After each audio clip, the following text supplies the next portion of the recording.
ಹೇಳಿದ್ದಲ್ಲ, ನನಗೆ ಲೆಕ್ಕ ಉಂಟಲ್ಲ. ನೀ ಪರಿಚಯ ಕೇಳಿದ್ಯಲ್ಲ, ಹಾಗಾಗಿ ಹೇಳಿದ್ದು. ನನಗೂ ನಿನ್ನಲ್ಲಿ ಹೇಳಬೇಕಾದ ಅಗತ್ಯ ಇರಲಿಲ್ಲ. ಕೇಳುವ ಬುದ್ಧಿಯಾದ್ರೂ ನಿನಗುಂಟಲ್ಲ ಅಂತ ಸಂತೋಷ ಪಟ್ಟೆ.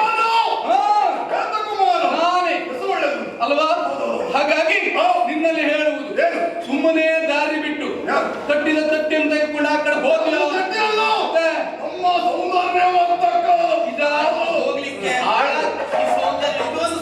ಕಟ್ಕೊಂಡು ಹೋದ್ರೆ ಸೌಂದರ್ಯವೂ ಹಾಳಾಯ್ತೀವ. ಹೌದಾ? ಎಲ್ಲ ಪಕ್ಕಿ ಹೊಡೆಯುವುದು, ತಲೆ ಸಿಕ್ಕಿಸ್ಕೊಂಡು ಬರುವುದಲ್ಲ ನಮಗೆ ಬೇಕಾಗ್ತೇ ಅದೇ. ಹೌದಾ? ನಿಮಗಾಗ್ಲಿಕ್ಕಿಲ್ಲ, ಬೇಡಪ್ಪ, ನಿಲ್ಲಿಕ್ಕೂ ಇಲ್ಲ. ಇಷ್ಟೊಂದು ನಿಲ್ಸ್ಕೊಂಡಿದ್ದೇವೆ. ಹಾಗೆಲ್ಲ ಬಿಚ್ಚಿಟ್ಕೊಳ್ಳುವುದಿಲ್ಲ, ಕಟ್ಟಿ ಇಟ್ಕೊಳ್ತೇವೆ. ಇದು ನನ್ನ ಪರಿಚಯ. ನನ್ನ ಕೇಳುವ ಹಾಳು ರಕ್ತ ಸಿನಿಯನೇ.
ಕರಾಳವೇ ಹೆಸರಿಗೆ ತಕ್ಕ ಗುಣ.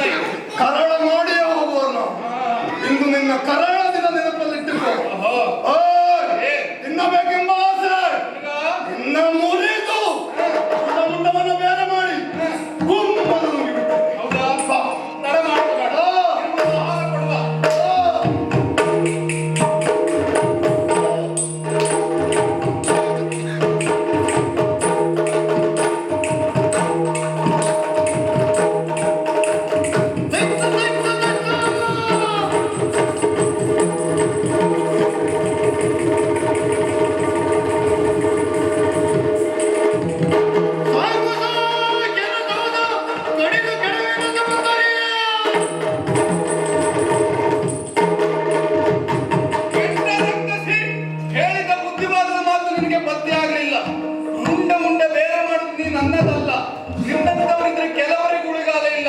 ನೀ ಬದುಕುವುದಕ್ಕೆ ಅನರ್ಹ, ತಡೆಯುವುದಲ್ಲ ನಿನ್ನ ತಲೆ. ತಡೆದು ನುಡಿಸಿದಳು ಶಿವೆಯೋ ತ್ರಿಗತ್ಯ ತರವಲ್ಲ ರಮಣ ಎನ್ನುತ್ತ ತಡೆದಳು. ಏನು ಸ್ವಾಮಿ, ಸಿಟ್ಟಿನ ವಲಯದಲ್ಲಿ ತಾವು ದ್ವೇಗಕ್ಕೆ ತಾವು ಒಳಗಾಗುತ್ತಾ ಇದ್ದೀರಲ್ಲ? ಅಲೆ ಕಡಿದು ಬಿಸಾಡುತ್ತೇನೆ ಅವಳದ್ದು. ಪ್ರಭು, ಅವರ ಸ್ವಭಾವ ಅಸುರ ಸ್ವಭಾವವಾದರೂ ಕೂಡ ಎಷ್ಟೇ ಆದರೂ ಅವಳೊಬ್ಬಳೆ ಹೆಣ್ಣು ತಾನೆ. ಅರಸನಾದವನಿಗೆ ಪ್ರತ್ಯೇಕವಾಗಿ ಬೋಧನೆ ಮಾಡಬೇಕಾದಿಲ್ಲ. ಸ್ತ್ರೀ ಹತ್ಯೆ ಎನ್ನುವಂಥದ್ದು ಮಹಾಪಾಪ, ಪಂಚಮಹಾಪಾತಕದಲ್ಲಿ. ಹೌದಲ್ಲ? ಇವಳಿಗೆ ಹೆಣ್ಣಾಡುತ್ತಾ ಇವಳಿಗೆ ತಾವು ಕೊಡುವುದಾದ್ರೆ ಮರಣದಂಡನೆ ಅಲ್ಲ, ಮತ್ತೆ ಇವಳಿಗೆ ತಾವು ಕೊಡುವಂತಹ ಶಿಕ್ಷೆ ಎನ್ನುವಂಥದ್ದು ಶಿಕ್ಷಣ ರೂಪವಾಗಿರಬೇಕೆನ್ನುವುದಾಗಿ ನಿಮ್ಮಲ್ಲಿ ಬೇಡಿಕೊಳ್ತಾ ಇರುವುದು. ಹೆಂಡತಿ ಯಾಕೆ ಬೇಕು ಅಂತ ಕೇಳಿದ್ರೆ ಈ ಕಾರಣಕ್ಕಾಗಿ. ದುಡುಕಿನ ಬರದಲ್ಲಿ ದಾರಿ ತಪ್ಪುವ ಗಂಡನಿಗೂ ತಿಳಿ ಹೇಳುವ ಸಾಮರ್ಥ್ಯ ಇರುವುದವಳಿಗೆ ಮಾತ್ರ. ನಿನ್ನನ್ನು ಮದುವೆಯಾದದಕ್ಕೂ ಸಾರ್ಥಕ ಆಯಿತು ನೋಡು. ಮದುವೆಯಾಗಿ ಹೊಸ ಜೀವನಕ್ಕೆ ಕಾಲಿಡುತ್ತಿರುವ ನಾವು ರಕ್ತಪಾತದಿಂದ ಜೀವನವನ್ನು ಆರಂಭಿಸುವುದು ಬೇಡ, ಅಥವಾ ಒಬ್ಬಳನ್ನು ಕೊಲಗೈದು ನಮ್ಮ ಜೀವನವನ್ನು ಆ ಬಲಿಯ ಎದುರಿಗೆ ನಡೆಸುವುದು ಬೇಡ. ಸರಿ, ಹಿಂದೊಂದು ಸಂದರ್ಭ ಶ್ರೀರಾಮಚಂದ್ರನು ಇದೇ ರೀತಿ ದುಷ್ಟೆಯನ್ನು ಸಂಹರಿಸುವುದನ್ನು ಬಿಟ್ಟು ಅವಳನ್ನು ಶಿಕ್ಷಿಸುವುದಕ್ಕೆ ಮುಂದಾದನಂತೆ. ಮೂಗು ಮೊನೆಯ ಕೊಯ್ದು ಅಲ್ಲವಾ? ಇವಳ ಪ್ರಾಣ ತೆಗೆಯುವುದು ಬೇಡ, ಆಗಲಿ ಹೆಣ್ಣು ಅಂತ ಹೇಳುವ ಭಾವ ನಿನಗೆ ಬಂತು ನೋಡು, ಆದರೆ ನಿನ್ನನ್ನು ತಿನ್ನುವ ಭಾವನೆ ಆ ಕೆಟ್ಟವಳಿಗೆ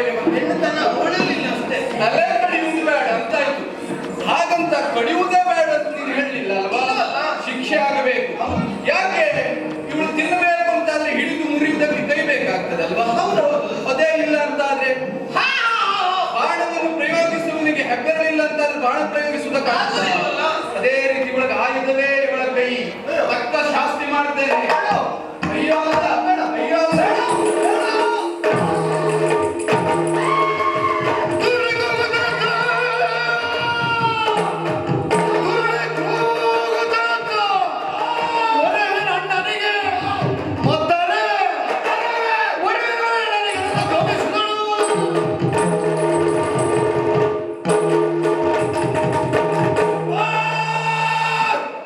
ಏನು ಕಾರ್ಯ ಮಾಡ್ಬಿಟ್ಟಿ? ಎಲ್ಲ ಮಾಡೋದಕ್ಕೆ ಮುಂದಾದೆ ನನ್ನ ಕರ್ಣಗಳನ್ನೇ ಕತ್ತರಿಸಿ ಬಿಟ್ಟೆಯ.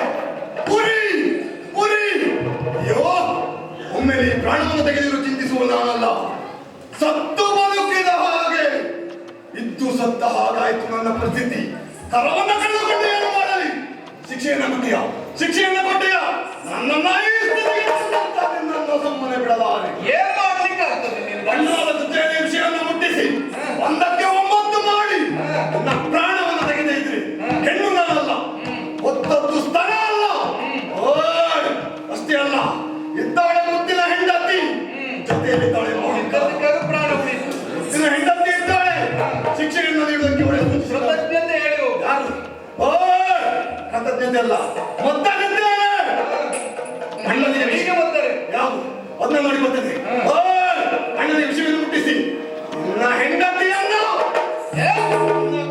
ಅಣ್ಣನಿಗೆ ಕೊಟ್ಟು ಮದುವೆ ಮಾಡಿಸದಿದ್ದರೆ ರಕ್ತಕೇಶಿ ನಾನಲ್ಲ.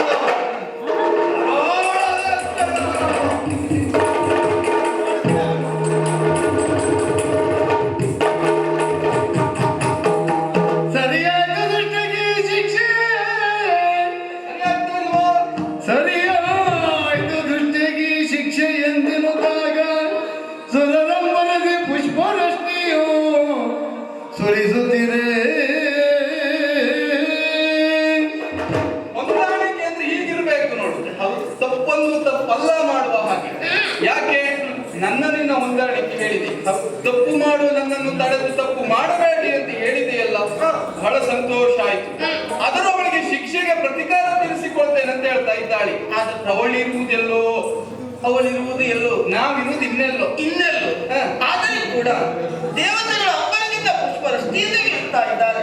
ಲೋಕಕ್ಕೆ ಕಲ್ಯಾಣ ಆಗುವ ಕಾರ್ಯ ನಮ್ಮಿಂದ ಆಗಿದೆ ಅನ್ನೋ ಸಂತೋಷ. ಸರಿಯಾದ ದೃಷ್ಟಿಗೆ ಶಿಕ್ಷೆ ಇರುವುದು. ಮತ್ತೆ ಆದ್ರೂ ನೊಂದ ಮನಸ್ಸಿನಿಂದ ರೊಚ್ಚಿಗೆಂದು ಆಡಿದಳಲ್ಲ, ಅಣ್ಣನಿಗೆ ಒಂದು ವಿಷಯವನ್ನು ಹುಟ್ಟಿಸಿ ತಕ್ಕ ಪ್ರಾಯಶ್ಚಿತವನ್ನು ಮಾಡದೇ ಇದ್ರೆ ಅವನ ಭಗಿನಿ ನಾನಲ್ಲ. ಭಯ ಆಯ್ತಾ? ಭಯ ಭಯ ಆಯ್ತಾ? ಇಂಥ ವೀರಗಂಡ ನಿನ್ನ ಜೊತೆ ಇರುವಾಗ ನಿನಗೆ ಭಯವ? ಆ ಪರಮೇಶ್ವರನ ಅನುಗ್ರಹ ನನ್ನ ಮೇಲೆ ಇರುವಾಗ ನನ್ನನ್ನು ಯಾರಾದ್ರೂ ಎದುರಿಸುವುದಕ್ಕಾಗುತ್ತದ? ಚಿಂತೆಯನ್ನು ಬಿಡು. ನಮ್ಮ ಜೀವನಕ್ಕೆ